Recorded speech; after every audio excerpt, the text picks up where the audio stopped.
Donald Trump is a bad businessman.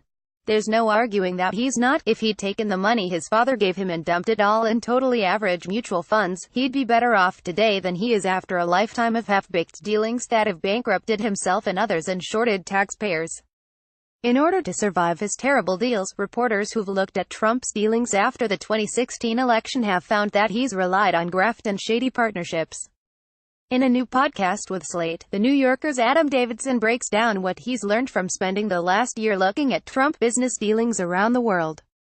Davidson says other reporters who've done the same have found it increasingly shocking just how flagrant the Trump organization was in dealing with the shadiest, frankly, in cases, purely evil, people whose business schemes involved making money in wildly illegal and corrupt ways.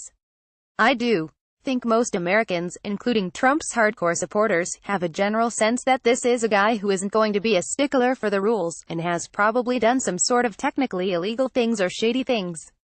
Davidson said. But I don't think the flawless and also kind of pathetic and lame nature of the Trump business has entered the national narrative in the way I think it should. Davidson's research has shown him just how much white-collar crime goes unpunished in this country.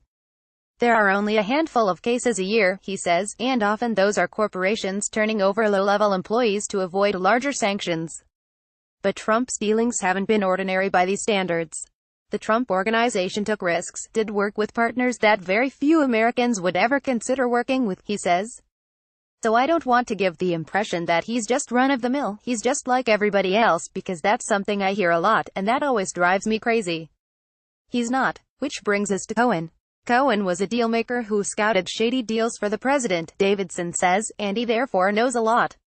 Once we got to Michael Cohen and the raid and information that they've been monitoring his email and, presumably, his phone traffic for months, that told me that there is no post-crisis phase of the Trump presidency, he says.